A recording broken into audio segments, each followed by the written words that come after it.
Agradecer a la Universidad Ricardo Palma, agradecer también a nuestros auspiciadores, en este caso PetMédica, a través de Atrevia y a través de Fórmula Natural.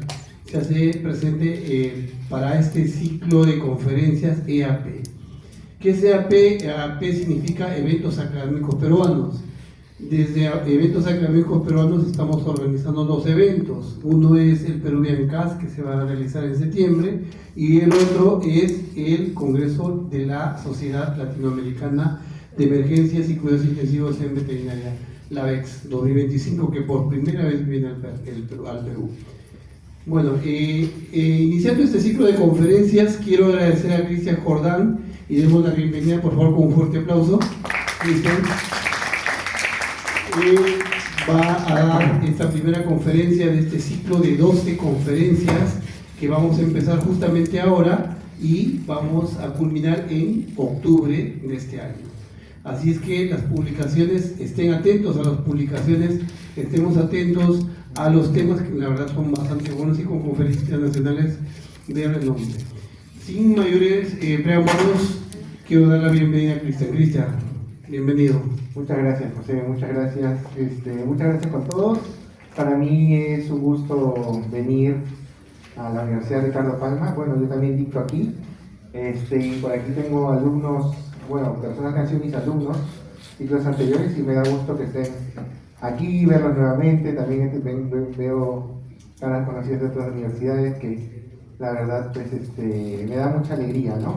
Y me da mucha alegría porque esto, una de las cosas que a mí me gusta, de repente compartir cosas que uno aprende, cosas que uno de repente adquiere en experiencia, uno se forma, pero lo importante aquí es que el país crezca en esto, ¿no? A mí me gusta mucho el tema de emergencias, me gusta mucho el cuidados intensivos, sé que pues también uno está en crecimiento en estas cosas, ¿no?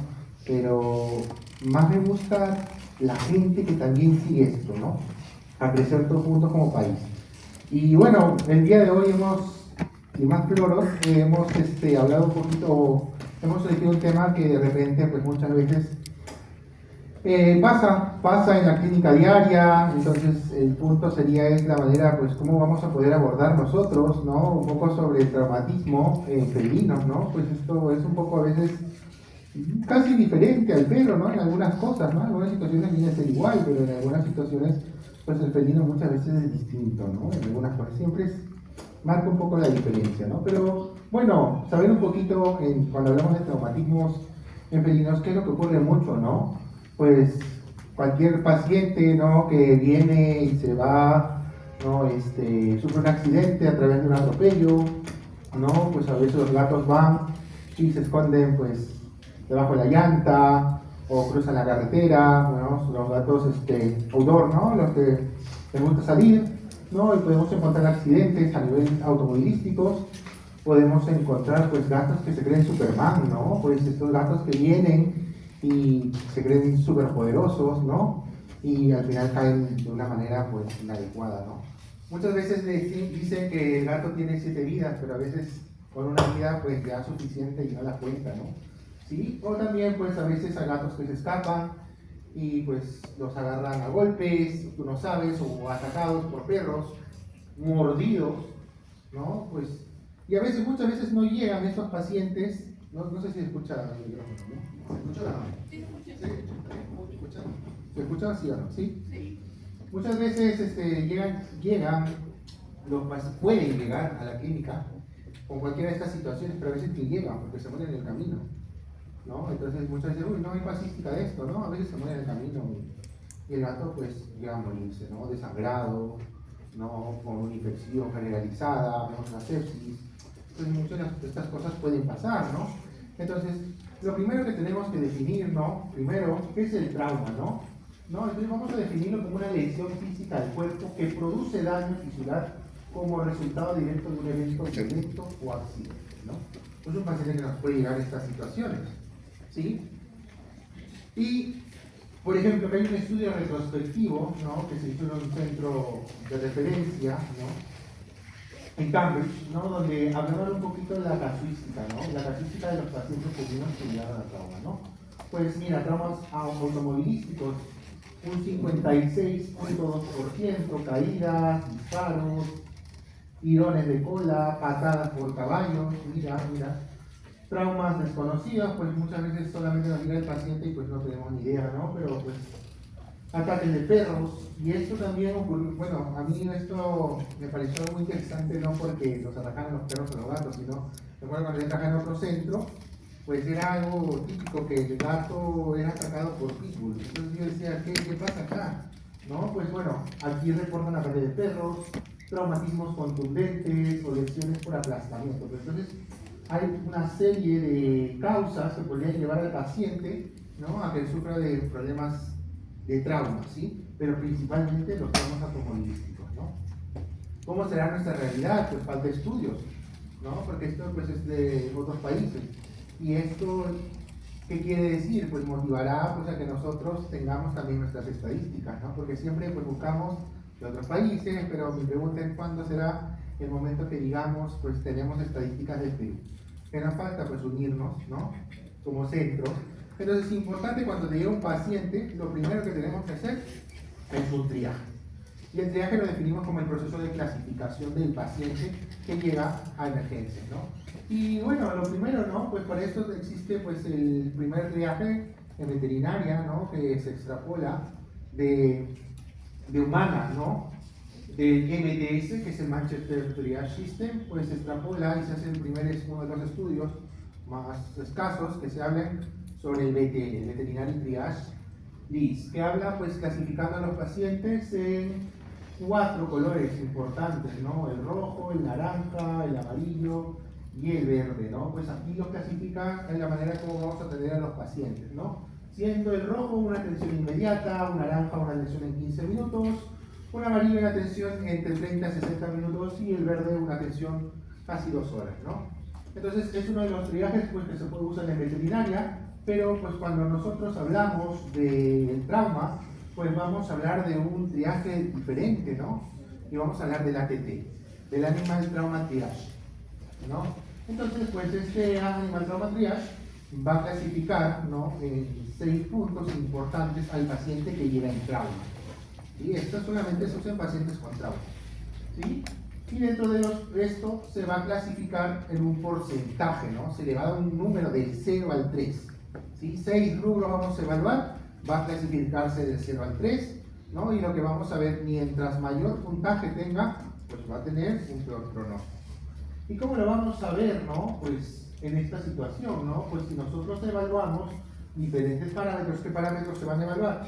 Uno es la perfusión, otro es el tema cardíaco, el otro es el respiratorio, el otro son los ojos, músculos, tegumento, el esqueleto y la parte neurológica. Entonces, si tenemos un paciente normal, pues vamos a clasificarlo como un paciente que tiene C. Pero cuando va subiendo, cuando vamos encontrando normalidades en cualquiera de estos ítems, pues vamos otorgando un puntaje, ¿sí? Esto pues se usa para pacientes en trauma. Entonces, pues, algo que nos puede servir, ¿no? Muchísimo, para dar un poco el pronóstico del paciente, ¿no? Cómo está ingresando y cómo cambiaría, ¿no? Porque también nos puede servir para reevaluar al paciente. Entonces, lo primero que tenemos que recordar, siempre un paciente que llega a emergencia, pues vamos a tener un protocolo, ¿no? Muchas veces que llega en una situación descompensada, no tenemos ni idea cómo lo vamos a atender, pues tranquilos, ¿sí? Muchas veces va a pasar en que el dueño ha encontrado al paciente tirado y no tiene ni idea. Y lo único que hace es, doctor, aquí está, no sé qué le ha pasado al gato. Y nosotros muchas veces nos ponemos nerviosos, no sabemos por dónde empezar, ¿no? Ya queremos intubar, pero de repente pues ni siquiera hemos revisado la vía aérea. Entonces, pues lo que tenemos que hacer es tener tranquilos, ¿no? Pararnos un ratito, tenemos unos segundos, de 10 a 15 segundos, para revisar a nuestro paciente, ¿no? Y lo que vamos a hacer, pues, es realizar un protocolo. Esto es importante. Un protocolo te puede llevar al éxito, ¿no? Entonces, nuestro protocolo que siempre se usa en emergencias es el A, el B, el C y el D, ¿no? Hablamos de la vía aérea, de la vía respiratoria, de la vía circulatoria y de la parte neurológica. Pero eso es un paciente normal, pero cuando vamos a hablar de trauma, pues la cosa cambia un poco, ¿no? Porque cuando hablamos del trauma, pues muchas veces nos vamos a tener ese tipo de pacientes que no llegan a la clínica. Y tú dices, ¿por dónde voy a empezar? ¿Qué voy a hacer? ¿No? De repente lo pongo en una bolsa y ya estamos y acaba todo, ¿no? Pero no, a veces te puede llegar en estas situaciones, ¿sí? Entonces no sabemos por dónde vamos a empezar. Entonces, muchas de estas cosas tenemos que considerar cuando hablamos de un paciente en trauma, porque hemos visto que nuestro protocolo normal es el A, el B, el C, pero en un trauma vamos a agregar una letra, vamos a poner un antes, ¿sí? Y aquí vamos a hablar del X, ¿no? Y hablamos del exsanguinante, ¿no? El paciente que llega con sangrado. Entonces, esto es importante que consideremos en un paciente que viene con trauma. Entonces, esto en humana, pues hace ya un tiempo se ha estado considerando. Pues en veterinaria, pues recién se está extrapolando mucho esto, y hablamos de un paciente pues que realmente lo primero que tenemos que hacer es tratar de parar pues sangrados, ¿sí? Eso es lo primero que tenemos que hacer, ¿no? Hablamos de un paciente con trauma. Nuestro protocolo cambia en un paciente con trauma. Así como tenemos un triaje, pues también tenemos un triaje pues, de trauma, así como tenemos un protocolo para un paciente normal, ¿no? Pues también tenemos un protocolo para un paciente con trauma. Entonces, es lo importante que tenemos que cambiar. Como en humanas se ha implementado esto, pues en veterinaria también hemos estado extrapolando muchas estas cosas. Entonces, pues bueno, muchas veces te puede venir un paciente que de repente le arrolló pues, el tren y de repente le amputó el miembro anterior, ¿no? Entonces, te puede llegar en diferentes situaciones, ¿no? Entonces, pues, hacer nuestro protocolo, ¿no? X, exsanguinante, A, vía aérea, B, respiratoria, C, circulatoria, D, neurológica, y pues empezamos a abordar al paciente, ¿no? Entonces es importante, pues, ¿no? Muchas veces nos puede llegar de esta manera un paciente, ¿no? Y lo primero que nosotros de repente tenemos que ver también, lo primero que ves, ¿no? Eso es algo muy importante. Tú tienes un paciente que te llega, y lo primero que vemos en este paciente, ¿no? Y para una evaluación en un paciente con trauma, pues tenemos 30 segundos, más, no puede pasar más de 30 segundos para la evaluación primaria, ¿no? Tengo 30 segundos para yo especular aquí, mira, qué cosa puede tener el paciente, ¿no?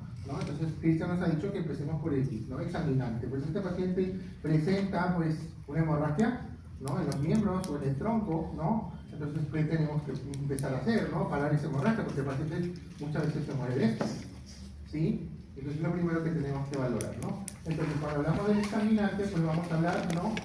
Principalmente de las hemorragias que ocurren tanto en los miembros, ¿no? Como, pues, en el tronco del paciente, ¿sí? Y esto hablamos de hemorragias catastróficas, que matan mucho más rápido que un neumotórax, ¿sí? Entonces, pues, la finalidad es tratar de parar nuestras hemorragias, ¿sí? Finalidad es taponar, comprimir, detener esa hemorragia. Eso es lo que tenemos que hacer, ¿no? Porque el paciente si no se muere. Entonces, es nuestro objetivo, tratar de detener o disminuir ese sangrado, ¿no? Como lo que pasa en una guerra, ¿no? Pues en la guerra de Ucrania, Rusia, pues los militares no solamente llevan sus granadas, sino también llevan ciertas cosas que van a hacer tratar de parar la hemorragia. Y aquí vamos a hablar un poco de ciertas cosas, ¿no? Entonces, si tenemos un paciente que de repente tiene un sangrado, ¿qué es lo que tenemos que hacer? Compresiones directas, ¿no? Pues podemos poner gasas, ¿no? Para tratar de detener esa hemorragia, ¿no? ¿Qué otra cosa más? Pues agentes hemostáticos, ¿no? A veces se usan esponjas de gelatina, ¿no? Que pues van a ayudar a la coagulación, ¿no? A detener el sangrado, ¿no? ¿Qué otra cosa más? Vendajes compresivos. Y esto es algo muy importante, ¿no? Pues tratar de comprimir, ¿no? Tratar de hacer que esta hemorragia se trate de reducir lo más que se pueda, ¿no? Yo lo que voy a hacer es tratar de reducir, no es que no es un acto quirúrgico, ¿no? Porque quizás este paciente tiene que entrar a cirugía, no a hacer el control de daños. Entonces lo que yo tengo que tratar es de disminuir este sangrado y el paciente trata de vivir, ¿sí? O el uso de torniquetes, ¿no? Y aquí hablamos, ¿no? Pues en humana pues se usa esto, eso también se usa en veterinaria. Sí, el uso de torniquetes, ¿no? Hay unos torniquetes que se venden en casas de militares, pues, entonces que también se pueden usar muy apropiados para eso, ¿sí? Entonces es importante el manejo inicial del paciente que tiene un sangrado, ¿sí? Eso es algo muy importante que tenemos. Nuestro protocolo está cambiando y tenemos que usar este tipo de protocolo. Otra cosa tenemos que tener en consideración, mucho ocurre, ¿no? Los gatos que se caen, los gatos que tienen, pues, se avientan, ¿no? Tienen el síndrome del gato volador, ¿no? Se desesperan y, pues, se creen, pues, Superman, ¿no? Entonces, si se caen, y a veces el gato cae, pues de repente tú te sorprendes porque cae con sus patas, ¿no? El gato muchas veces no es tonto, sabe caer, pero también puede tener fracturas, ¿no? Pero bueno, una de las cosas que vamos a encontrar muchas veces, y esto es algo muy importante, ¿no? Las fracturas que hay en el paladar. Entonces, tú tienes un paciente con trauma, pues siempre tienes que evaluar el paladar. Muchísimo, ¿no? Esto es algo que siempre tiene que estar en nuestro protocolo, evaluar el paladar. A veces puede ser una pequeña fisura, pero a veces vas a encontrar conexiones entre la cavidad oral y la vía nasal. Sí, entonces evaluar. Pero ¿qué es lo primero que tengo que evaluar en el paciente que nos llega a emergencia? ¿No? Pues hemos hablado de la segunda letra, que es esto, la vía aérea, ¿no? Y dentro de la vía aérea puedes tener un paciente que de repente tiene pues una hemorragia, ¿no? Y esta hemorragia pues puede tapar la vía aérea o también puede haberse formado coágulos. Y ese coágulo puede haber tapado la vía aérea. Y es un paciente que se está ahogando, ¿no? Entonces es importante que empecemos a revisar la vía aérea. Muchas veces omitimos esto y el paciente muere, ¿no? Entonces es importante, ¿no? Ver si hay sangre, ver si de repente hay coágulos, ¿no? Pues hay alguna fractura, algo que podría estar dificultando el paso de oxígeno y la salida de CO2, ¿no? Pues o a veces también tenemos pacientes que vomitan, ¿no? Y vomitan, ¿no? Por el trauma, ¿no? Se golpean el abdomen y esto vomitan y tapan la vía aérea, ¿no? Y eso es lo que tenemos que hacer, ¿no? O sea, tienes un trauma y ahora tienes una neumonía por aspiración, ¿no? Pero este contenido alimenticio, pues, te tapa la vía aérea. Entonces lo que tenemos que hacer es revisar, ¿no? Revisar cuánto tiempo tenemos, menos de 30 segundos. En menos de 30 segundos podemos hacer muchas cosas, ¿no? ¿Sí? Entonces, importante. Entonces, pues esto sería mi segunda evaluación, mi segundo punto de evaluar, ¿no? Entonces muchas veces puedo tener un paciente que de repente tiene una fractura, ¿no? Entonces de repente yo tengo que ver si realmente este paciente pues, puede tener o no de repente un sangrado que puede estar perjudicando una comunicación, ¿no? Pues importante que yo tengo que evaluar el paciente, ¿no? Entonces, importante, llega el paciente, pues revisamos nuestra vía aérea, qué es lo que vamos a hacer, ¿no?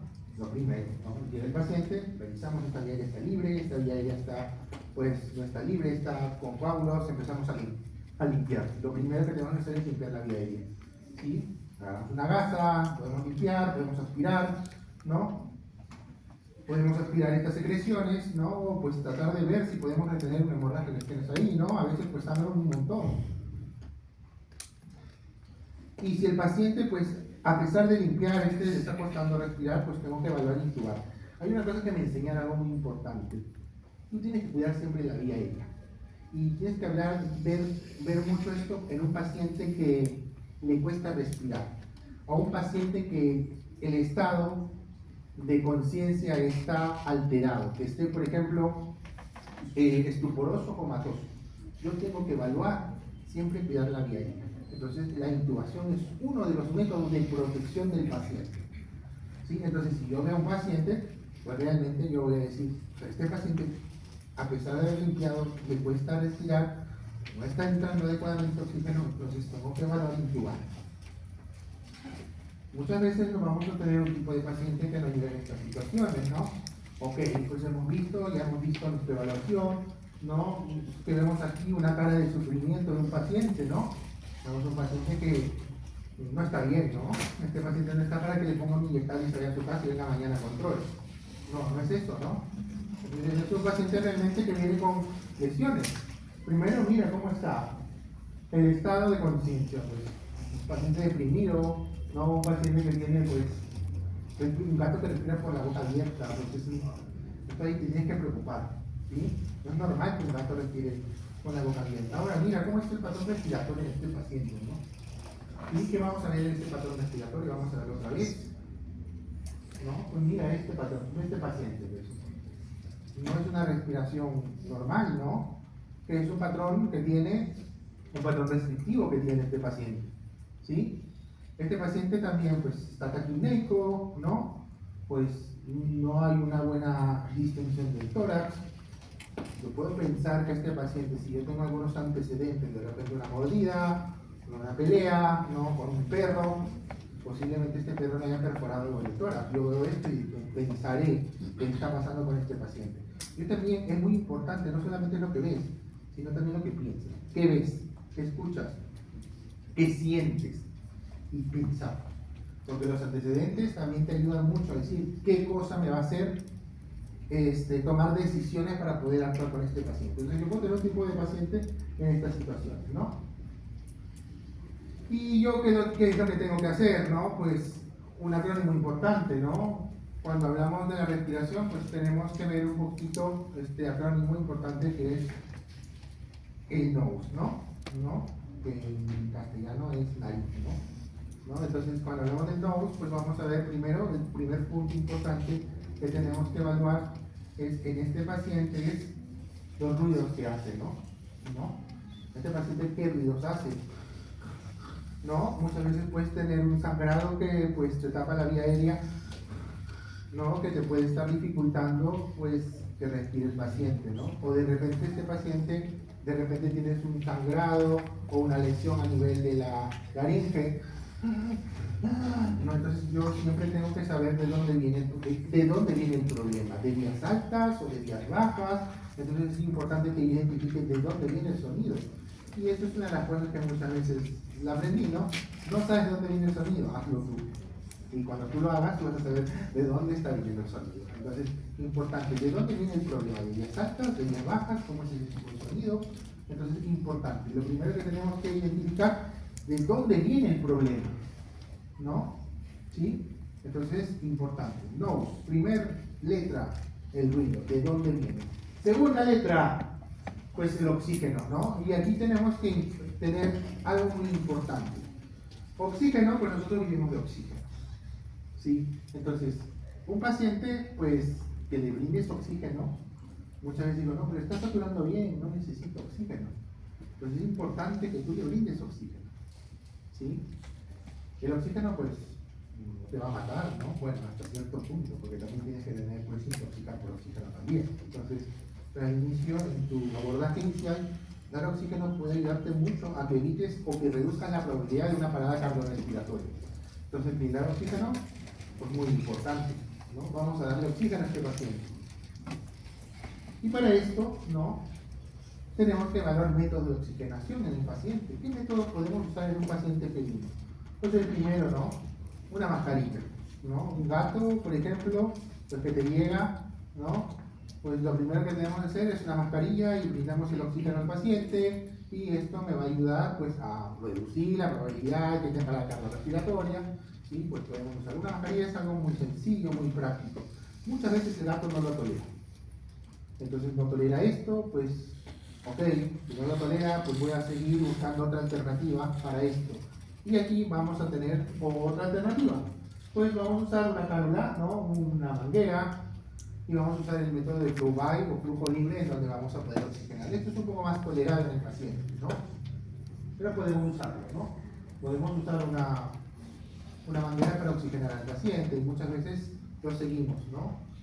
El siguiente punto para evaluar, pues esto también algunas veces la verdad lo usado en gatos, a pocas, pero es más, el gato más estresa mucho más, ¿no? El método de collar isabelino, ¿no? Pues a veces podemos colocar un paciente que pues no se deja oxigenar, es muy feral, entonces colocarlo en un collar isabelino, pues forrar 3/4 de esta mascarilla, pues puede ayudarlo mucho, ¿no? El oxígeno viene por abajo y el CO2 se excreta, ¿no? Entonces, sí, estos métodos, este método aquí, mascarilla y prueba, son métodos de corto plazo, ¿no? Pero pues, si hablamos un poquito de mediano plazo, podemos usar la mascarilla. ¿Qué otra cosa más tenemos, no? Pues las sondas nasales.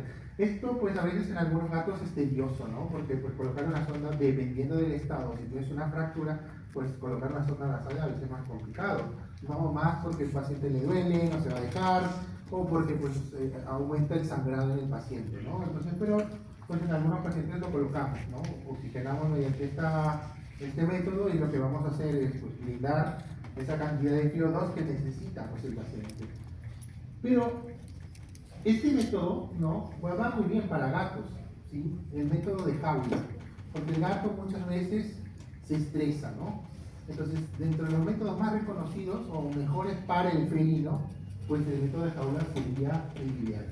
Sin embargo, yo tengo que saber que le va a consumir más oxígeno. Segundo, monitorizar este paciente va a ser más difícil. porque cada vez que yo abra la jaula, pues el aire se va a ir.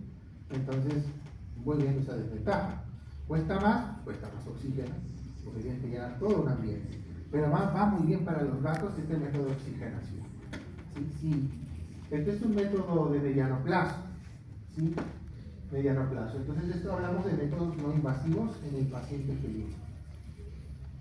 Entonces, cada uno pues, va a ofrecer diferente cantidad de PO2, ¿no? El PO2 hablamos de la fracción inspirada de oxígeno, ¿no? La cantidad de oxígeno que entra en el paciente. Y para eso hay que saber, ¿no? No es que yo le doy el oxígeno que yo quiera, hay que saber que cada método tiene una cantidad que yo le voy a brindar. Así como los fármacos tienen una dosis, pues los fármacos, la método de oxigenación también tiene una dosis. ¿Sí? Es importante, cada método de oxigenación tiene una dosis que es importante. ¿Sí? Y como estamos viendo aquí, cada uno tiene un diferente manejo. Ahora, importante, muchas veces vamos a tener un paciente que llega estresado, el gato, ¿no? Y esto es lo que pasa muchas veces, cuando llega el paciente, ¿no? En estado de distrés respiratorio, por el evento que ha tenido, el felino, pues yo siempre hago seguir al propietario para que esté presente ahí, porque muchas veces el gato se estresa y se muere. ¿No? Entonces esto pasa muchísimo, ¿no? Yo me estoy acostumbrando en algunas situaciones, no en todas, a trabajar con el propietario, porque saben cómo es el paciente. ¿No? Ya muchas veces sé cómo este paciente con estrés, el propietario tiene que subir. Y que vea el propietario qué estamos haciendo. Si el gato no se deja porque está estresado, él sabe. Porque lo primero que pasa es, no, el doctor ha hecho a mi gato lo peor. No, es así, ¿no? El gato está mal, que sube el propietario, seguro va a estar más tranquilo con el propietario. El gato le engañará al propietario, también lo he visto, ¿no? Entonces, pero no se tiene que trabajar. Ahora, muchas veces llegas a un paciente con distrés respiratorio, con dificultad, puede usar mis métodos de repente corto plazo, mi flow by, quizás mi mascarilla, ¿no? Pues puedo oxigenar, pero muchas veces el paciente no se deja canular, no se deja pues oxigenar. Entonces, ¿qué hacemos en el paciente? Bueno, si tenemos un paciente que tiene distrés respiratorio, lo primero que vamos a hacer es pensar en sedarlo. Y ahora, pues yo no voy a poder colocar una vía, ¿no? Como a veces puedo hacerlo, pero a veces no. Entonces yo tengo que evaluar la vía intramuscular como una opción en los felinos. ¿Sí? Entonces es algo muy importante. No solamente esto a la vena. Sí, sería importante colocarle una vía y por ahí suministrar la medicación. Pero en un gato a veces no te deja hacer eso. Entonces la vía intramuscular sería una alternativa para que nosotros podamos sedar a un paciente. ¿Y qué alternativas tenemos? ¿No? Pues podemos coctelear fármacos, ¿no? Pues el principal fármaco que usamos, ¿no? No es el butorfanol, ¿no? Pues que nos ayuda mucho a tranquilizar al paciente, ¿no? Pues podemos usarlo también vía intramuscular. ¿Sí? Podemos coctelearlo con otros, ¿no? Con el solar.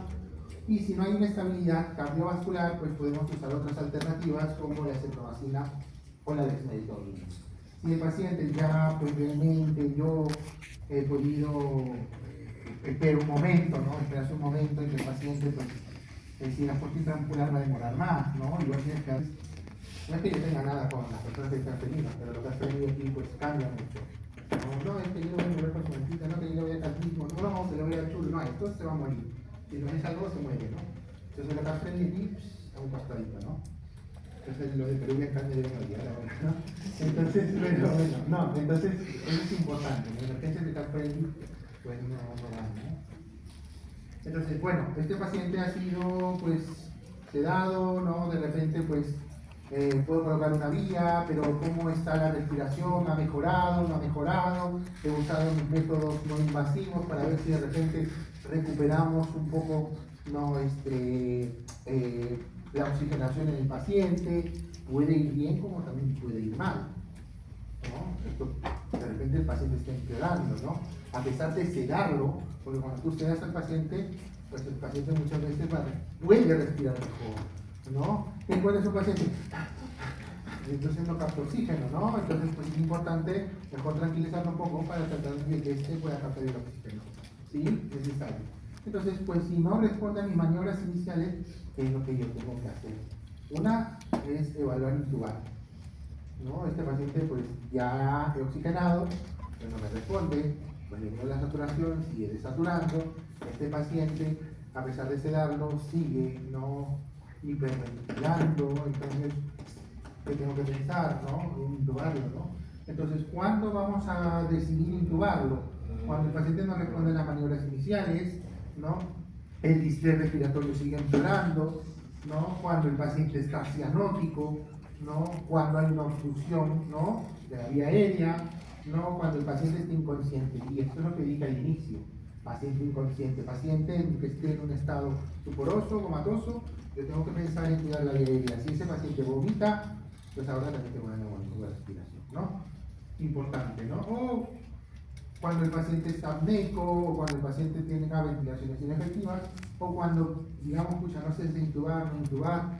Y esto cuando lo aprendí dije, ya, este paciente tengo dudas, hazlo nomás, ya, eso tiene que quedar claro. Si lo intubo, mejor intubado, porque si no se va a morir. Después nos arrepentimos y decimos, pucha, de intubarlo, ¿no? Entonces, si tienes dudas, mejor hazlo, ¿no? Y también, pues, evaluar, ¿no? Evaluar el método invasivo de intubación, ¿no? O sea, pues, bueno, vamos a intubar, ¿no? ¿Ha sido la vía aérea accesible o ha sido difícil, ¿no? Entonces, ahora, el paciente está intubado, ¿qué es lo que vamos a hacer, no? Pues, dar oxígeno, ¿no? Una FiO2 de 100% vamos a darlo en un paciente intubado, ¿no? Y esto es lo que tenemos que pensar, porque ya lo intubamos, ¿cómo vamos a ventilar?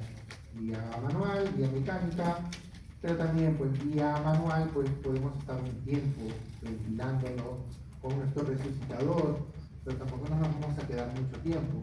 Si el paciente realmente pasan 4 o 5 horas, ya tengo que pensar que este paciente tiene que estar en ventilación mecánica y no derivarlo a un lugar donde tengamos ventilador mecánico, o también hasta donde quieren llegar los dueños, porque muchas veces no es solamente, sí, lo que estamos ventilando hasta mañana, ¿no? O sea, que entre un paciente al ventilador mecánico no quiere decir que va a salir adelante, no todos, es así. Entonces, él tiene que saber, muy importante, que pues una ventilación, pues, sea manual, ¿no? O sea, pues, mecánica, pues, tiene sus complicaciones también, ¿no? Es importante monitorizar, no solamente si de intubar, sino hay que monitorizar. Si el paciente está intubado, yo puedo conectarle el capnógrafo. Si este paciente está intubado, pues yo le puedo poner mi sensor de saturación de oxígeno. Entonces, yo puedo ir evaluando y tomando decisiones. Si alguno por ahí tiene gasometría, pues mucho mejor, ¿no? Porque eso realmente te ayuda a monitorizar realmente, pues, el método de oxigenación del paciente, ¿no? Pues ese es el gol estándar para evaluar lo que es la oxigenación en el paciente, ¿sí?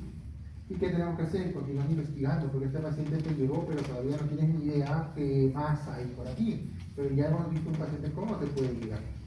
Lo siguiente, ¿no? Pues muchas veces podemos encontrar un paciente en esta situación, ¿no? Entonces nosotros decimos, pues, ¿qué estará pasando con este paciente? ¿Qué es lo que yo veo aquí? Este paciente está en una posición ortopneica, mira cómo está esa posición. Segundo que estoy observando, ¿este paciente está taquipneico o bradipneico? Taquipneico, ¿no? ¿No? ¿Sí o no? ¿Qué opinan? No, este paciente que está, taquipneico o bradipneico. Taquipneico, ¿no? Y mira cómo está la posición del gato, ¿sí? No es normal esa posición del gato, ¿no? Segundo, otra de las cosas que tengo que ver, ¿este paciente tiene un patrón restrictivo o obstructivo? ¿No? ¿Le cuesta que entre el oxígeno o le cuesta que, pues, hay una buena ventilación de la caja torácica? Mira cómo está este gato. Este paciente tiene un patrón restrictivo. Mira, es una respiración superficial o profunda. ¿Ah? ¿Qué opinas?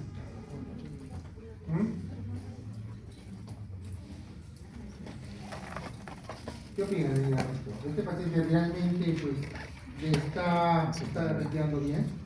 ¿No? Muchas veces te viene así, puede haberse mordido por un perro, ¿sí?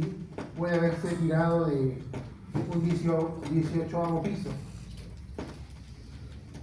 Entonces, ¿qué es lo primero que muchas veces hacemos? Placa, ¿no? Y decimos una placa, y le hacemos una placa y de repente, pues, tenemos información, ¿no? Y le hacemos otra placa porque me gusta tomar la placa, o quiero hacer otra placa más y ver qué cosa hay. Entonces, no está mal que tomes una radiografía, pero también he visto morir pacientes cuando tú tomas una radiografía, ¿no? Entonces, no está mal. Sí, te da una información, porque acá yo estoy viendo realmente si el paciente, ¿qué veo aquí? Veo, ¿qué ves aquí?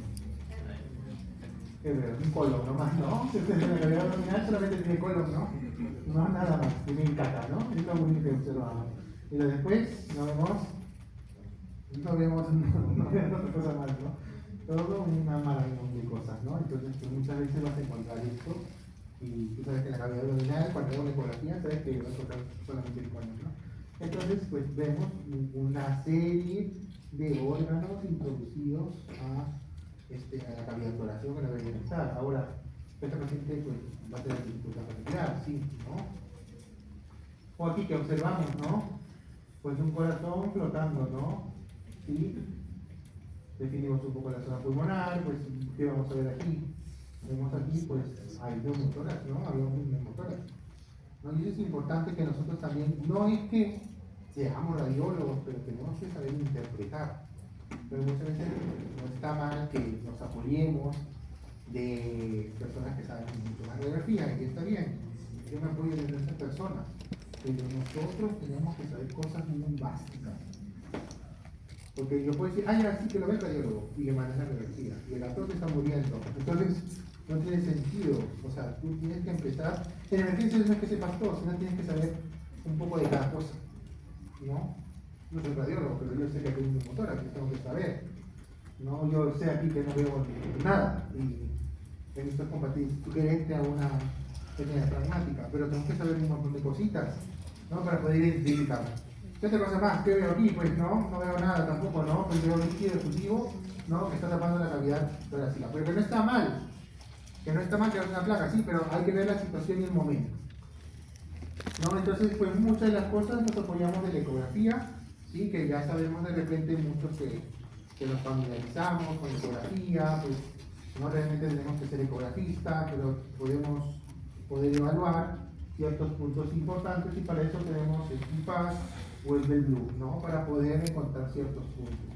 Entonces, pues, eso es importante, y esto todos tenemos que entrenarnos para poder identificar qué cosa vamos a encontrar en eso. Y ahora también existe, ¿no? Este artículo, ¿no? En donde compararon un poco el focus torácico, ¿no? Y encontraron, pues hemos visto que el Bell-Blue pues tiene 4 puntos importantes para evaluar: el caudo-dorsal, el peridial, el medial y el craneal. Pero en este estudio, por ejemplo, lo que hicieron es evaluar de manera vertical, ¿no? Pues la evaluación del tórax, y se observó que da mayor detalle, ¿no? Que el Bell-Blue. Entonces, pues sí, ¿no? Y quien lo hizo, ¿no? Boyce, ¿no? Entonces, pues, cualquier persona que lo había dicho, ¿no? Entonces, pues aquí da mayor detalle, entonces es lo que evaluaron. Y lo compararon con la radiografía, ¿sí? Entonces, pues es una alternativa más que se puede apoyar, existen datos, ¿no? Entonces, ¿qué más? Pues podemos encontrar diferentes cosas en la ecografía, ¿no? Pues apoyarnos, ¿no? Podemos hacer radiografía, pero podemos hacer antes una ecografía y ver si tenemos líquido efusivo, ¿no? O de repente esto es sugerente una contusión pulmonar, el antecedente del paciente. No podemos encontrar de repente, pues por aquí líquido libre, pues un pulmón consolidado, ¿no? Pues, ¿no? O podemos encontrar de repente algo muy fácil, algo muchas veces que tenemos que ser un poco detallosos, ¿no? Si realmente pues en este paciente hay deslizamiento de la pleura o no, porque muchas veces podemos determinar mediante esto, si no hay deslizamiento, yo puedo hablar de un neumotórax, ¿no? Entonces es importante que pues empecemos a familiarizarnos con el focus torácico, ¿sí? Entonces muchas veces te puede llegar un paciente diferente, pues por mordida, ¿no? En situaciones con ataque de dolor, ¿no? Entonces pues ya sabemos que tenemos que evaluar la primera letra, que es la X de examinante, pues vamos a evaluar realmente si este paciente tiene la vía aérea obstruida o no. Lo segundo es que vamos a ver si este paciente cómo respira, ¿no? Entonces es importante, pues, ¿no? Entonces que vamos a poder identificar si realmente pues observamos que no hay deslizamiento o no, y podemos ir investigando si realmente este paciente ya me puede dar una información. No realmente tengo que hacer una placa, porque si hago una placa seguro no pasa de la mesa, ¿sí? Entonces es importante, muchas veces, si tengo un ecógrafo, perfecto, ¿no? Y te cambia mucho la cara cuando realmente tomas decisión. Si no tienes un ecógrafo y tienes un antecedente, muchas veces pulsa, ¿sí? A veces lo he tenido que hacer porque realmente sí necesitas tiempo, pero a veces punzar, ¿qué vas a hacer? ¿Vas a punzar el pulmón? Nada, sacan la aguja, no pasa nada si lo punzaste, pero se va a morir si no tomas una decisión rápida. No, porque el ecógrafo se lo han llevado para pasarle al perro de internamiento, entonces tienes dudas, algo y punza, y si no tienes nada que sacar, no hay problema. Entonces, punzar es algo muy práctico. Antes, hace mucho tiempo, pues no se usaba tanto el ecógrafo, ahora sí, ¿no? Que ya tenemos esa facilidad, pero también algo importante, y esto también lo he visto, muchas veces no está mal que nos confiemos del ecógrafo, que es una ayuda, pero muchas veces descuidamos nuestra clínica. Y todo el ecógrafo, si bien te da practicidad, muchas veces nos ocultamos, porque puedes escuchar ruidos alejados, y hablamos de neumotórax, o vas a encontrar crepitaciones en un paciente que tiene una contusión pulmonar, ¿no? Pero nos olvidamos de nuestra clínica, porque estamos en el siglo XXI, estamos en el 2025, pero la revisión es muy importante.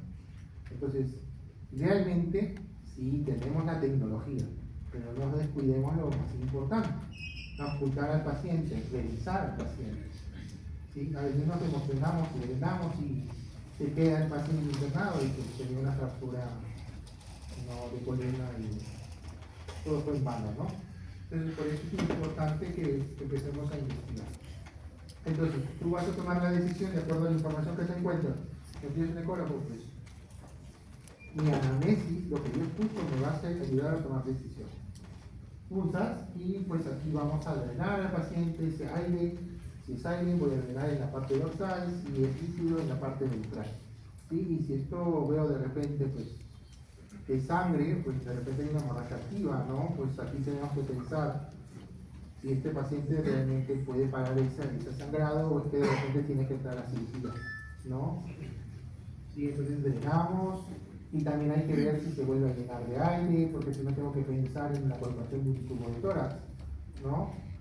Esto es de repente un neumotórax a tensión, entonces yo tengo que evaluar pues la colocación o el drenaje constante del paciente que pues está desarrollando este neumotórax. Un golpe pues puede hacer que se rompa parte de un lóbulo pulmonar y este constantemente va a hacer que se llene el tórax, ¿sí? Entonces la evaluación me va a ayudar a tomar decisiones rápidamente. No drenar, pues, siempre ser asépticos, ¿no? Porque el cirujano solamente tiene que ser aséptico, ¿no? Eso también tenemos que rasurar, algo muy importante. Si yo tengo el ecógrafo, pues puedo guiarme. Si no tengo el ecógrafo, puedo buscar mi séptima novena espacio intercostal y pulsar y drenar, ¿no? Cranear a la costilla, ¿sí? Porque pues, los nervios están caudados a las costillas y tenemos que generar daño, ¿sí? Podemos ser recoguiado, ¿no?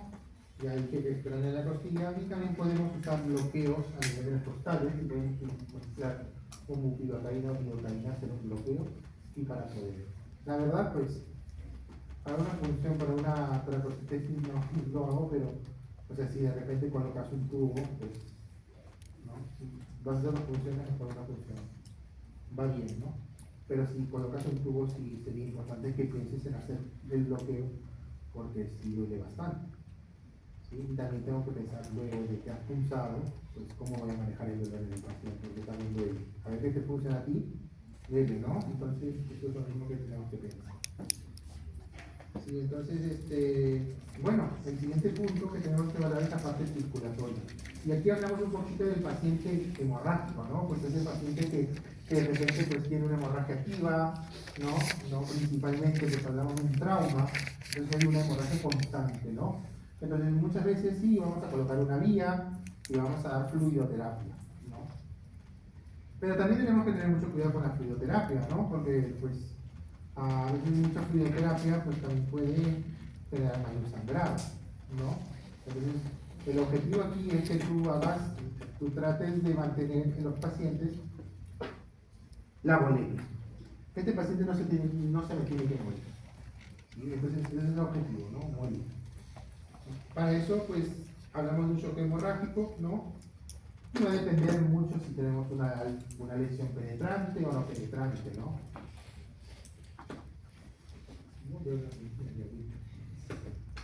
Entonces, importante para nosotros poder evaluar, ¿no?, nuestro paciente que nos llega, tenemos que evaluar ciertos puntos importantes de perfusión.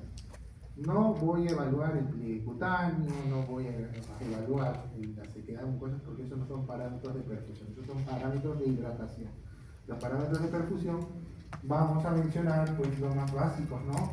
Importante, el estado mental, ¿no? El paciente que tiene una buena circulación sanguínea que llega al cerebro pues va a estar alerta, ¿no? Pero el paciente que tiene una hipovolemia pues va a estar en un estado deprimido, en un estado estuporoso o en un estado comatoso, donde no responde estímulo, ¿sí? Y otra cosa más, temperatura, ¿no? Importante, un paciente felino, por ejemplo, uno de sus mecanismos del paciente felino es bajar la temperatura. ¿Sí? Ese es uno de sus mecanismos. ¿Y por qué? Porque el gato va a hibernar. El gato hiberna porque lo que quiere hacer es disminuir su metabolismo para tratar de preservarlo, se crea un oso polar, ¿no? Hiberna, ¿no? Entonces muchas veces nosotros cuando llega un paciente en shock, que no vamos a encontrar un paciente hipotérmico, ¿sí? ¿No? Encontramos un paciente hipotérmico, 32, 34, 30, no lee, ¿no? Entonces menos de 37,2 ya este paciente pues ya está bajando su metabolismo, porque necesita guardar energía, ¿no? Entonces es importante pues que tengamos un parámetro de perfusión, la temperatura, ¿no? Entonces es importante el gato. El TRC, importante, ¿no? Que tanta sangre llega, pues, ¿no? Se distribuye. Y el color de cosas y el pulso, ¿no? El pulso también es otro parámetro de perfusión sanguínea, la frecuencia y ritmo cardíaca, la respiratoria, los movimientos intestinales. Una de las cosas que ocurre cuando hay un sangrado activo, pues lo que va a suceder, el organismo va a decir, y el organismo es sabio, pues a mí me importa el cerebro, el corazón y el pulmón, lo demás me va a ir bien. Entonces lo que va a hacer es centralización de sangre en los órganos principales y lo demás, pues va teniendo cambios. ¿Cómo que cambios? Miembros fríos, hipotermia, ¿no? De repente el TRC prolongado, porque prioriza órganos principales. Ahora, pues aquí hay parámetros que lo podemos hacer en la clínica sin ningún equipo sofisticado. Entonces, pero muchas veces, y que no está mal, si tenemos algunos otros equipos para poder monitorizar, lo podemos hacer, pero aquí tenemos algo básico. ¿No? ¿Quién no tiene un termómetro? ¿Quién no tiene un estetoscopio? ¿Quién no tiene una mano para sentir el pulso? Es algo muy sencillo. Antes de avanzar, antes de correr, primero camina. Es algo muy básico e importante, ¿no? Y luego pues puede evaluar un poquito pues, otros parámetros, la presión arterial, el lactato, lo urinario y el pulso. ¿Sí? Entonces, ¿qué vamos a encontrar en un paciente hipovolémico felino? Pues importante, pues tres cosas que voy a encontrar muchas veces, o dos de estas: hipotermia, bradicardia y hipotensión. ¿Sí? Entonces yo voy a encontrar, ya les comenté que una de las cosas que va a suceder mucho en el gato, ¿no? Es tratar de bajar su tasa metabólica, por eso vamos a encontrar hipotermia, ¿no? Va a hibernar. El gato es magro, no tiene mucha grasa, y como no tiene mucha grasa el gato, pues no almacena energía. No almacena ese calor, ¿no? Entonces por eso muy rápido pues disminuye la temperatura, ¿sí? Más tiene músculo que grasa. Y esto es lo que voy a encontrar en un paciente que tiene un shock, sean 3 de estos o sean 2 de estos. Hablamos del shock hipovolémico, ¿no? Ahora, muchas veces vamos a tener dificultades en el paciente que te viene con shock hipovolémico, porque no tienes ni idea. Llega el paciente, pues ya vamos a oxigenar, no tiene un sangrado activo, ya lo detuvimos, ya de repente este paciente está oxigenando mal, pues vamos a darle oxígeno, no fue necesario intubar, no veo una lesión penetrante, ¿no? Pero pues este paciente tiene una contusión, ¿no? Pulmonar, puede tener una contusión a nivel abdominal, y estamos con un sangrado activo. Entonces la pregunta sería, pues, ¿qué vamos a hacer? Hay que canalizar, ¿no? Poner una vía de acceso. Y siempre pues tenemos nuestras vías no preferibles, ¿no? Cepálica, cadena femoral, y a veces usamos la yugular, ¿no? Pero a veces no es tan fácil, a veces es un poco complicado, ¿no? Un poco complicado porque realmente pues tienes un paciente que tiene vasoconstricción periférica, ¿no? Está centralizando los órganos, entonces pues más difícil. ¿Cómo hacemos? La yugular a veces la agarramos, ¿no? Pero imagínate un gato estresado, a ver, por la yugular, se muere, ¿no? Muchas veces no podemos hacer esto, pero a veces sí lo podemos hacer, lo hacemos, ¿no? Si no, no. Entonces, pues hacemos el cut down, ¿no? Hacemos el corte, pues es un corte, se hace la desincisión y pues colocamos un catéter, ¿no? Y podemos usarlo para poder canalizar, ¿no? ¿No? Es una alternativa que podemos hacer en un paciente. Pero le va a doler, Cristian, le va a doler, ¿no? Pero hay que ponerle un poquito de lidocaína. ¿Cuánto demora la lidocaína que haga efecto? Unos 20 minutos, ¿no? Entonces, realmente pues hay una hipoxia muchas veces que el paciente no siente mucho dolor, no siente, porque si tú esperas a que la lidocaína haga efecto, pues seguro que no va a llegar a vivir, ¿no? Entonces haces un corte de la inyección, puede ser un mini cut down, ¿no? Y pues puedes cateterizar, si no, pues usas la vía intraósea, ¿no? Tienes la vía intraósea, pues en gatos, ¿no? Bueno, es un poco más complicado, pero muy posible, son más pequeños, ¿no? Pero se puede usar, ¿no? Y existe en otros países, ¿no? ICO, ¿no? Es un taladro que se usa para poder evaluar o para poder hacer una vía de acceso. Sí, el hecho aquí. Sí, algunas veces ha ido muy bien y a veces ha ido mal. Porque depende del paciente, ¿no? O sea, a veces cortas y hasta para el RCP también he hecho algunos. No encuentras la guía, pues esto es corte. Una safena, otra antipálica, sí. Si no, la otra es un cachorro, no hicimos y le pusimos esta opción. Y entonces, si no tienes esta alternativa, no puedes hacer. Pero sí lo hacemos. O sea, si no encontramos la guía. ¿Qué más? Esto lo aprendí, regla. 1, 2, 3 veces, ya la tercera vez no te sale y ya tienes que pensar en otra vez, ¿no? Porque a veces no, hacen cola todavía. ¿No? Viene más, no, llámale de arriba, no, el que no tiene turno, llámalo para ver. No es así, ¿no? O sea, tú máximo 3 veces, y la tercera, si no está, ya tienes que pensar en otra vida. Eso te tienes que proponer. Y perder el tiempo, la verdad, si seguimos teniendo. Hablamos de un paciente inestable, ¿no? No es un paciente que está hospitalizado, no, Cristian ha visto fotos de la infección, entonces así, ¿no? Entonces, no, realmente es un paciente que está inestable, pero sí, cierto, ¿sí? No es que tampoco daba todos los días, pero en ciertas ocasiones sí. Entonces, bueno, usamos vías de acceso, lo siguiente que pues monitorizamos, ¿no? Importante del paciente, podemos ayudarnos del focus abdominal, y para eso pues vamos a dar nuestros 4 cuadrantes, ¿no? El diafragma hepático, el intestino renal, el sistólico y el hepato renal. Vamos a evaluar a nuestros pacientes y poder determinar pues la cantidad de líquido libre que tenemos. Y para eso pues también podemos hacer cuantificación de líquido libre, ¿no? ¿Cuánto líquido libre encontramos? ¿Sí? Y encontramos pues cuando hablamos del felino, ¿no? Pues podemos encontrar de estas formas, a veces es evidente ya la cantidad de líquido libre que tenemos y realmente pues no es necesario que me ponga a medir, ¿no? Pero si vemos, por ejemplo, pues estos triángulos, tenemos una medición de menos de 5 milímetros, a esto le vamos a otorgar medio punto. Más de 5 milímetros le vamos a otorgar un punto. Entonces, ¿qué voy a hacer? Mis puntos evaluados, pues, ¿qué has visto? ¿Medio punto o un punto? Medio punto o un punto? Medio punto o un punto. Entonces lo vamos a sumar. Y si sumamos esto, pues si te dicen, ¿no? La regla, si tú ves 2 más de 2, pues este paciente tiene puntas, secuelas líquido, que es sanguinolento, pues acá que tienes que pensar en un paciente de repente que tiene que entrar a cirugía, ¿no? Mi hematocrito, entonces esto te ayuda a tomar decisiones. No solamente de esto me voy a guiar, sino también me voy a guiar pues del análisis que yo tome. ¿Qué es lo que he punzado? ¿El líquido de sangre? ¿No? ¿Este paciente tiene una hemorragia activa o no tiene una hemorragia activa? ¿Qué más? Bueno, ¿no? ¿Cómo vamos a manejar esto?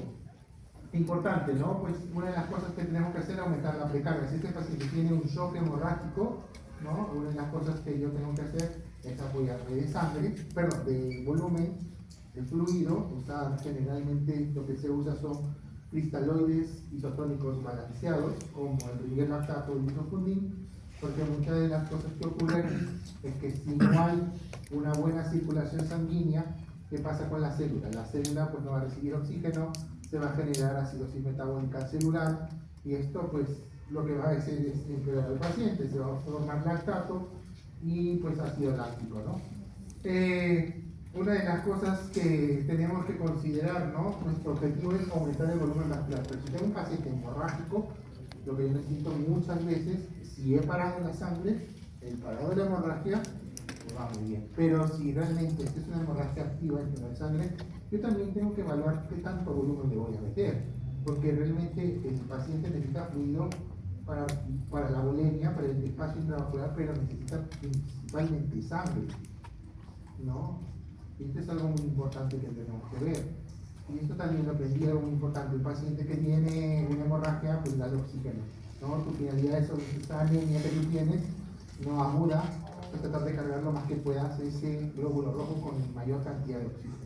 Entonces yo voy a dar volumen, ¿sí? Voy a dar cristaloides isotónicos para tratar de mantener el lecho vascular, pero lo que necesita primordialmente es sangre el paciente, si es que no ha parado de hemorragia. Yo puedo usar cristaloides isotónicos, pero también puedo usar hipertónicos, ¿no? Una solución hipertónica. ¿Qué hace la solución hipertónica? Pues lo que va a hacer, entra el lecho vascular, va a jalar líquido del intersticio, va a aumentar el volumen, y pues ahí tenemos un manejo un poco mejor a comparación de los cristaloides isotónicos, mucho mejor porque estoy usando menos cantidad de fluido a comparación de los cristaloides isotónicos. ¿Cuánto de los cristaloides isotónicos usamos? De 5 a 10 litros por kilogramo, de 15 a 30 minutos. Pero yo puedo usar, ¿no? De repente cristaloides hipertónicos, ¿no? En donde voy a usar menos cantidad de volumen para buscar el mismo objetivo. Algo también muy importante que siempre, esto también lo escuché en una charla muy importante y me pareció muy interesante, ¿no? El tema de los vasopresores, ¿no? Muchas veces decimos que los vasopresores lo que van a hacer es vasoconstricción, ¿no? ¿Tendría alguna ventaja realmente usar vasopresores en este paciente que realmente tiene un shock hipovolémico hemorrágico?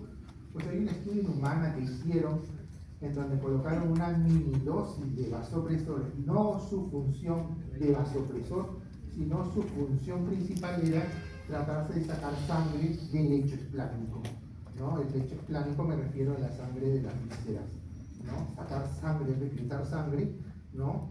Sin usar tanto fluido, porque muchas veces en un paciente que tiene un trauma va a suceder algo que se llama la coagulopatía postraumática, que ya lo conversaremos un poco.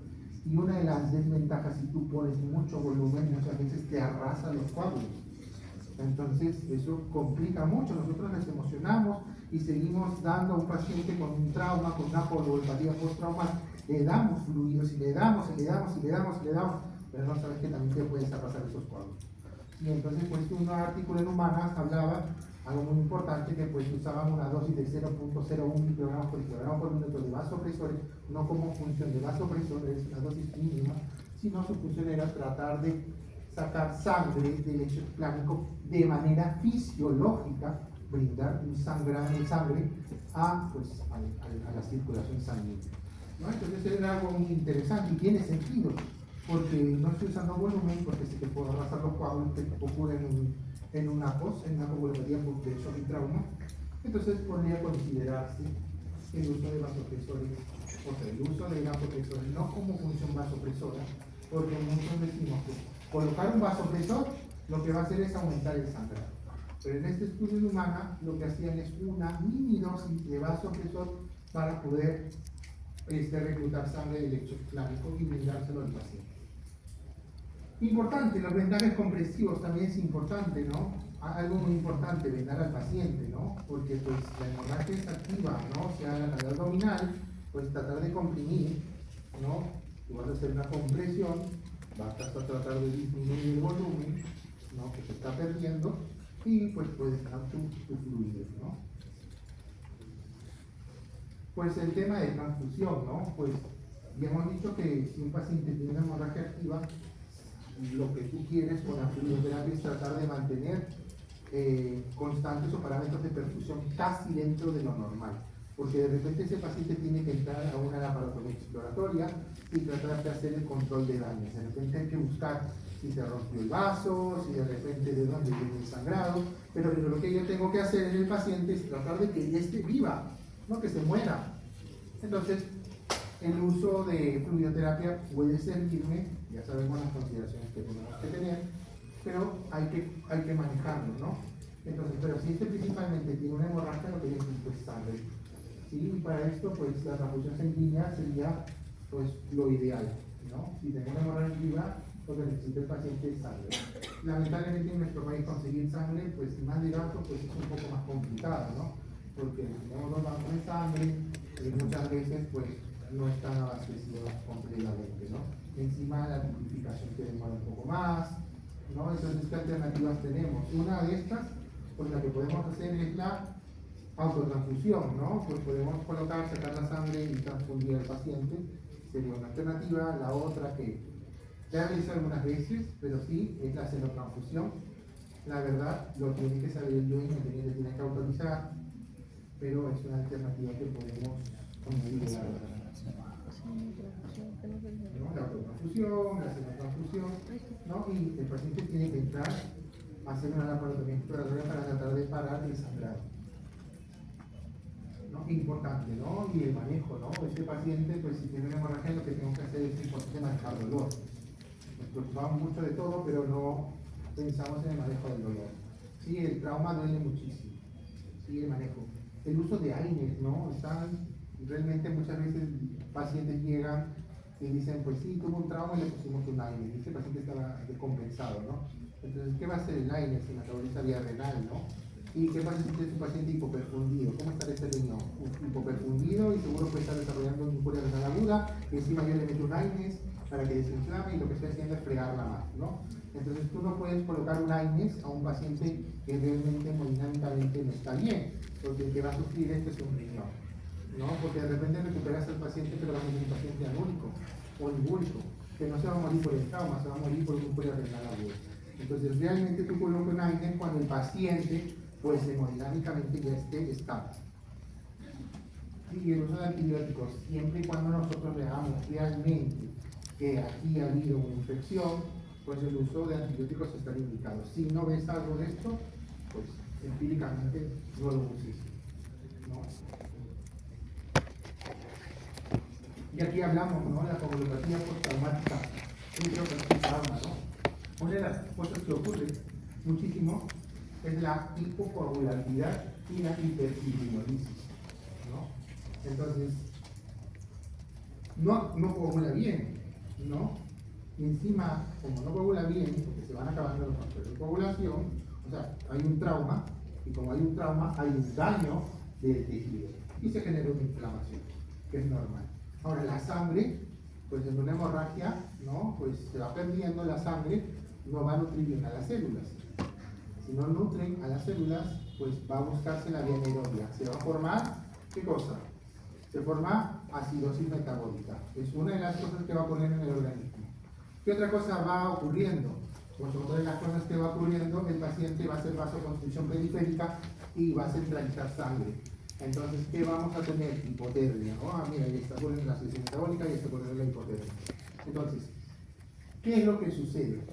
Nos emocionamos y le ponemos harto fluido al paciente, ¿no? Y sabemos que este paciente, por el cuadro de inflamación, por el cuadro de acidosis, por el cuadro de hipotermia, ya va a pasar a un estado de hipocoagulabilidad. Y esos coágulos que están tratando de cerrar con el fluido exagerado que yo meto, pues los arraso, ¿no? Entonces estoy generando un desprendimiento de esos coágulos que están pasando. Por eso hablaba de que hay que tener mucha consideración con la fluidoterapia en la coagulopatía del shock y trauma. Porque yo puedo perjudicar al paciente por tanto fluido y puedo arrasar esos coágulos que están intentando cerrar esas hemorragias, ¿sí? Entonces, ¿qué ocurre? La hemodilución. Entonces, una coagulopatía postraumática se tiene 3 puntos importantes: la hipotermia, la acidosis y la hemodilución. ¿Qué sucede aquí? ¿No? Entonces, cuando hay esto triada de la muerte, ¿sí? Ocurre la hipocoagulabilidad. No coagula bien, ¿no? Y segundo, ¿qué va a pasar? La hiperfibrinolisis. La fibrina se encarga de formar el coágulo, ¿no? Y cuando se encarga de formar el coágulo, pues en teoría tendría que coagular. Pero como ocurre todo este estado de descompensación sistémica, pues lo que va a hacer es que se destruye la fibrina. Si se destruye la fibrina, pues ya no va a haber este coágulo. Entonces, una de las cosas que tenemos que considerar que esto puede ocurrir en un paciente post-trauma, ¿sí? Y aquí lo que vamos a hacer, ¿no?, en el paciente está demostrado en medicina humana que el uso de antifibrinolíticos como el ácido tranexámico o el ácido aminocaproico, yo no tengo experiencia con el ácido aminocaproico porque está encontrando diferencias entre el tranexámico y el ácido aminocaproico, que el tranexámico pues ha tenido un poco de mejor resultado y se pueden utilizar. El tema es que muchas veces todo paciente con hemorragias usamos ácido tranexámico como si fuera un anticoagulante, pero el ácido tranexámico no es un anticoagulante. El ácido tranexámico es un antifibrinolítico. Para eso sirve, ¿no? Paciente con parvovirus, vamos a poner ácido tranexámico. Paciente con piometras, ácido tranexámico. O sea, no, es que no es un anticoagulante, es un antifibrinolítico. Y lo que te va a ayudar es que no se destruya la fibrina, ¿no? Esto es lo que va a hacer. Entonces, pues tenemos que saber para qué sirve, no porque se use en la coagulación, pues no vamos a usar por la fiebre. Entonces eso es importante que sepamos. Es un antifibrinolítico. El último punto que tenemos que evaluar pues es la parte neurológica, ¿no? Y aquí ocurre mucho el tema de la lesión craneal o de la columna, ¿no? Principalmente, ¿no? Y aquí podemos evaluar, si bien hemos monitorizado al inicio dentro del triaje el Animal Trauma Triage, ¿sí?, pues también tenemos un marcador para evaluar 3 puntos importantes cuando hablamos del estado neurológico. Y hay un estudio en donde comparan datos, ¿no? Se hizo una comparación en el ATT, el Animal Trauma Triage, y también la escala modificada de Glasgow. La escala modificada de Glasgow va muy bien para evaluar el estado neurológico, pero no para evaluar a todo el paciente, porque también tiene una hemorragia, porque también hay daños pues, por las contusiones, ¿no?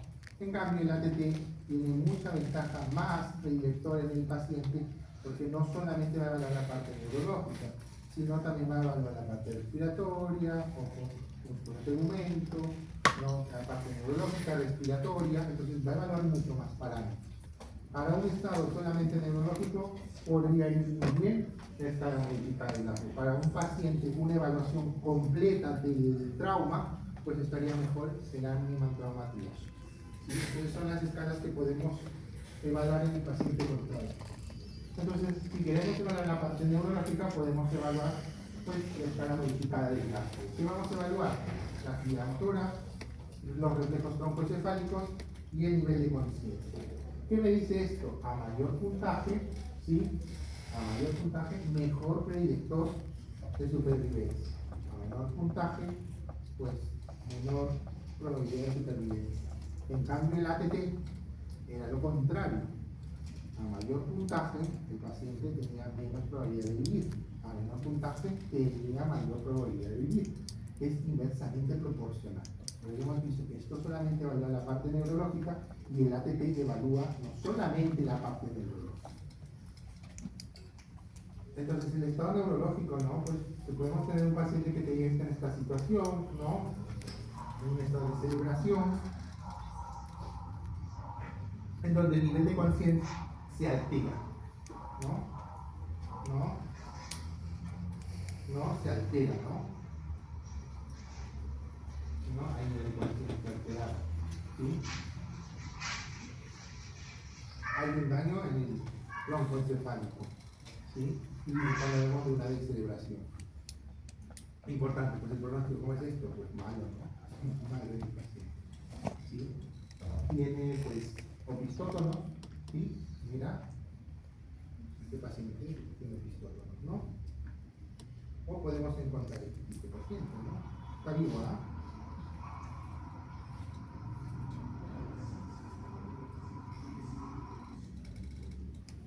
Y por trauma, ¿no? ¿Sí? Postura de deterioración. Entonces podemos encontrar estos tipos de pacientes que pues ya con estas situaciones, y lo que tenemos que hacer es identificar cómo está este tipo de pacientes, ¿no? Podemos encontrar, por ejemplo, pues, este paciente tuvo la suerte de caerse del 18, bueno, no tuvo la suerte, tuvo el 18º piso, ¿no? Se cayó el 18º piso, ¿no? Pero cayó encima de una señora, ¿no? O sea, la señora amortiguó. A los dos se fueron, una se fue a la veterinaria y el otro se fue a la clínica, ¿no? O sea, tampoco porque la señora puede haber tenido un TEC también, no sabemos, ¿no? Entonces, pero claro, nosotros vemos, amortiguó mucho el tema, pero claro, también hay que verlo así, ¿no? Cómo cambia el paciente, cómo evaluamos a este paciente, ¿no? No está bien, ¿no? O sea, tiene una estabilidad, pero también le cayó la señora y de repente no pasó nada. Pero de repente podemos ver, pues mira, una anemia mitocondria, ¿no? ¿Sí? ¿No? En este paciente, ¿no?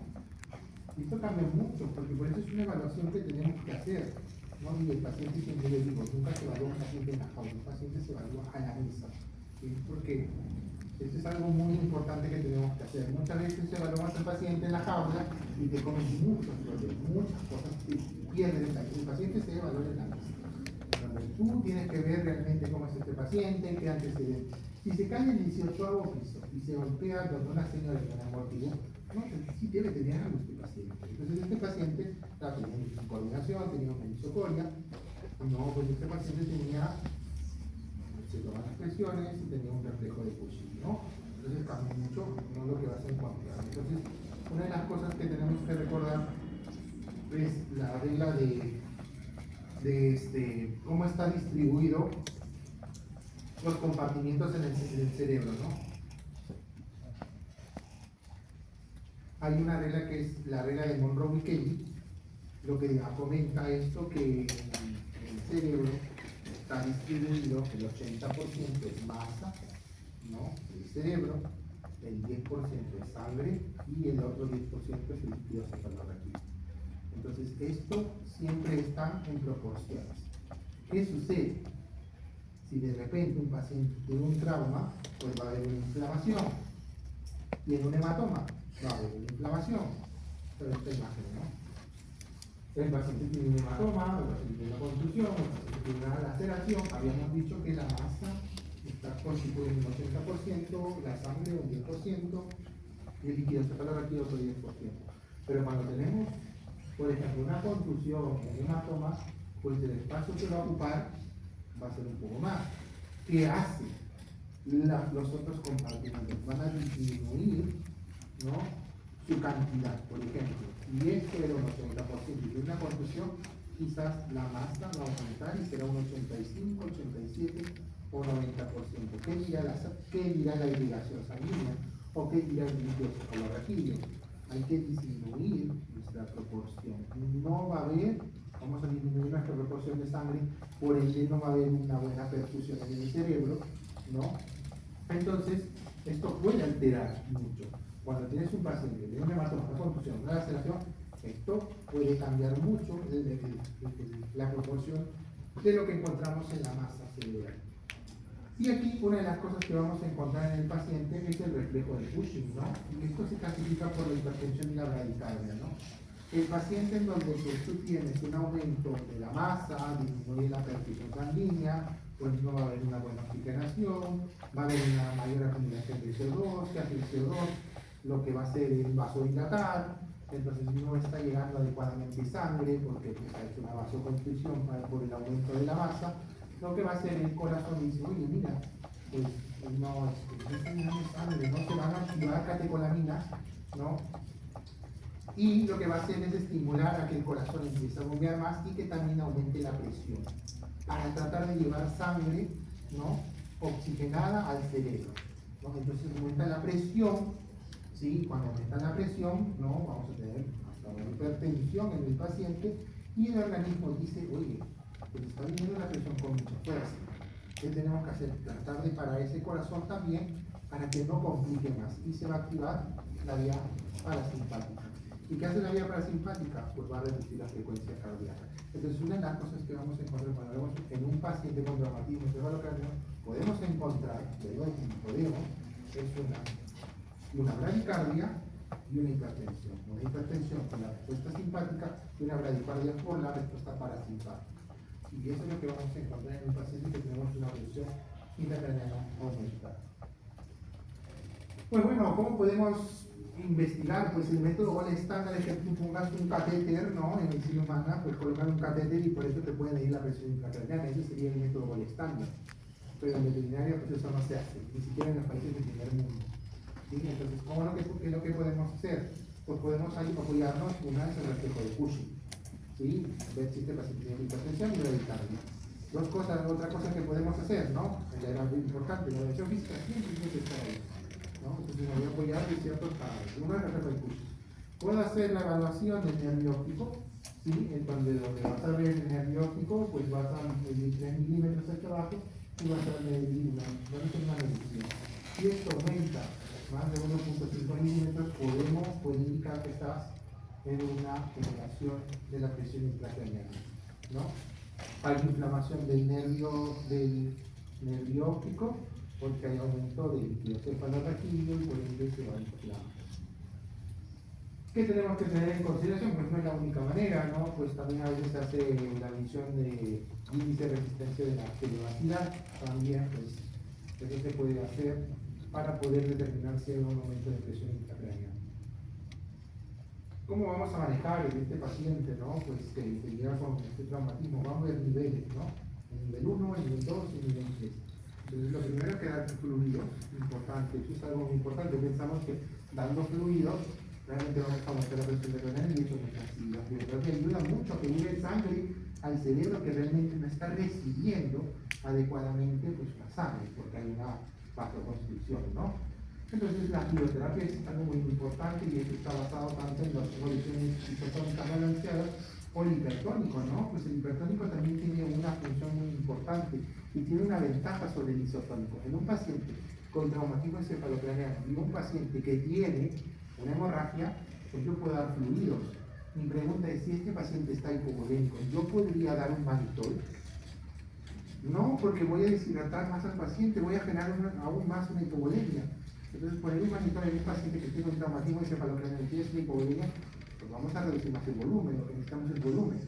Entonces, no tendría sentido que yo le ponga un mannitol a un paciente con TEC y una hipovolemia, hablando de un paciente con trauma. Entonces, ¿qué consideraciones podría tener? Pues el uso del hipertónico. Un hipertónico tiene dos ventajas, ¿no? Una ventaja sería que pues, va a aumentar a nivel del intravascular líquido desde el intersticial al intravascular. Llega el hipertónico, mayor concentración de sodio, jala líquido del intersticial y aumenta el volumen. ¿Qué otra ventaja va a tener? Pues va a tener el efecto osmótico, ¿sí? Para tratar de reducir la presión intracraneana. Teniendo unas ventajas con respecto a la fibroterapia que se usan soluciones isotónicas balanceadas. Oxigenación, importante evaluar el tema de ventilación. Podemos tener un paciente que tiene el CO2 aumentado o el CO2 disminuido. ¿Sí?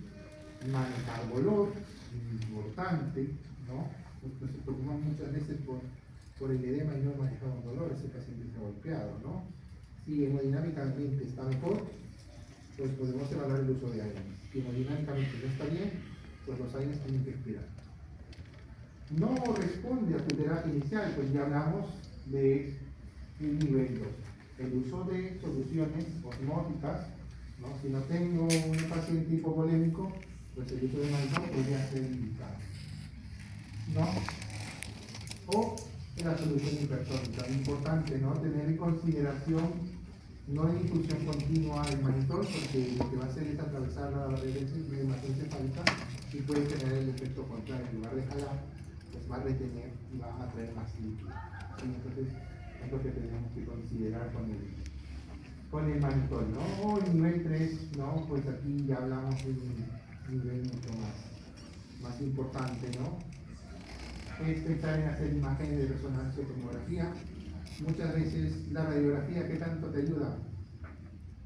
Pues a veces para ver un trauma en la cabeza, pero más no vas a ver, ¿no? No digo que no está mal, se puede hacer, pero la pregunta es qué tanta información me va a brindar, ¿no? Puede ser una tomografía, hacer una resonancia, ¿no? Pues sería algo que es un método que nos puede ayudar. Ahora, no es que ningún centro tenga su tomógrafo conectado, ¿no? O su resonador, pues es un tema de programar, ¿no? Y llevarlos a emergencia y realizarlos, pero es importante hasta dónde quiere llegar el dueño. Hay dueños que pueden llegar a más, hay dueños que dicen, no, ¿sabes qué? no puedo más, también debilita tus situaciones. Creo que estamos creciendo mucho, desde que yo crecí, ha crecido mucho la veterinaria, entonces ya se están haciendo cosas realmente que uno solamente las veía afuera, ¿no? Entonces creo que es algo muy importante, ¿no?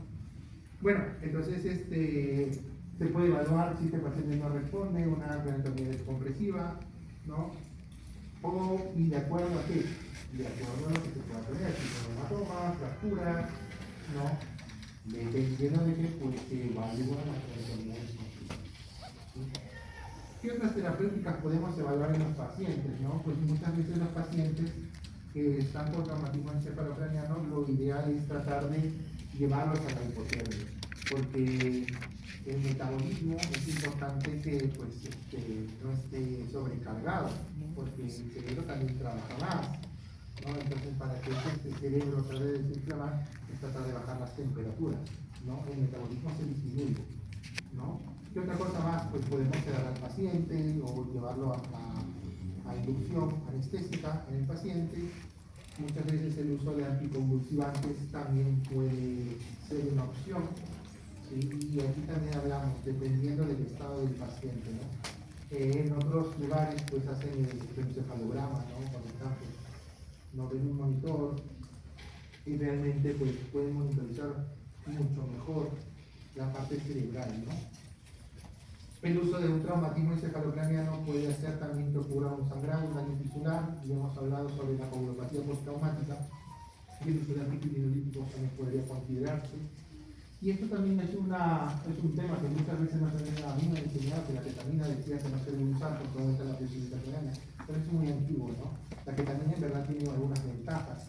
Una es que va a tratar de inhibir los receptores o los neurotransmisores excitatorios, como es el glutamato, ¿no? Entonces trata de reducirlos. Eliminar de ventaja. Lo segundo es que va a inhibir una enzima que se llama óxido nítrico sintasa, que va a hacer que hace el óxido nítrico vasodilata, ¿no? Entonces la va a inhibir. Entonces tiene mecanismos neuroprotectores. Entonces, esto pues algo que se puede usar, la ketamina se puede usar muy bien, ¿no? Si el paciente pues tiene hipercapnia, o sea, se puede evaluar el uso de la ventilación mecánica, ¿no? Entonces son manejos que se pueden ir adicionando en el paciente. Y monitorizar nuestro estado de plasma es importante, ¿no? Importantísimo dentro del paciente. Y bueno, si tenemos un paciente que de repente pues, ha tenido lesiones de columna, lesiones medulares, pues muchas veces hay que tratar de que el paciente, la inmovilización es algo muy importante que tenemos que considerar, ¿no? Podemos tener realmente fracturas que son muy complicadas, pero la inmovilización es algo muy importante. Muchas veces dentro de nuestra evaluación primaria, el ABCDE es algo que lo que tenemos que hacer, y ahora sabemos que el trauma viene en la letra sanguinante, pues tampoco nos descuidemos que tenemos que ver fracturas realmente, ¿no? Porque esto cambia mucho el pronóstico, ¿no? Un paciente, tú haces todo, lo sacas adelante, pero no vas a mirar nunca más, ¿no? Entonces es muy importante también que consideremos, ¿no? Consideremos el manejo del paciente para poder ver realmente si también hay viabilidad de vida, ¿no? Un gato, ¿no? Un gato, pues, pedir una silla de ruedas, ¿no? Un gato no sé si realmente, ¿no? Pero hay que evaluar y monitorizar esto. El dolor es muy importante, la inmovilización es muy importante del paciente y pues son los manejos que tenemos que tener en consideración. Una de las cosas que voy a hacer nuevamente, y siempre lo hago, en todo lugar donde voy es invitarnos al congreso, es el congreso más grande de Latinoamérica. ¿Sí? Así que yo me siento muy contento porque un congreso de esta magnitud se está haciendo en nuestro país.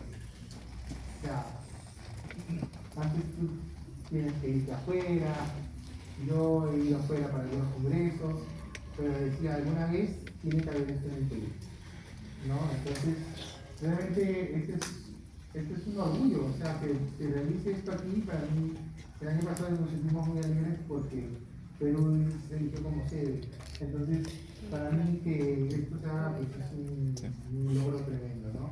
porque Perú está visto por otros países en el mercado de emergencia de productos financieros, ¿no? O sea, estamos creciendo, ¿no? Entonces es importante y los invito al Congreso de Naves, ¿no? Donde va a haber pues, ponentes internacionales de mucho nombre, ¿no? De nombre, personas que han publicado artículos muy importantes, y pues este congreso va a ser en nuestro país. Van a ser 3 días, 2 días de charlas simultáneas y un día de talleres. Así que pues, bueno, vayamos juntando, ¿no? Si le vamos al señor José, al doctor José, pues ¿cuántas becas va a brindar, no? Pero bueno, lo importante es que están invitados, la verdad, a este congreso muy, muy importante. Y bueno, agradecerles su tiempo y no sé si tienen alguna pregunta, algo que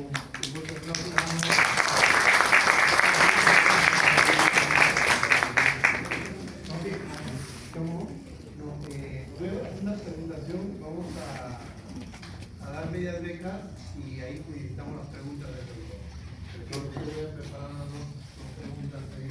Sí, y también es importante, ¿no? Les invito a llaves, pero también pues esta charla ha sido de felinos y también invitarlos a que lo vean más, ¿no? Importante, ¿no? El Congreso de Medicina Felina que se va a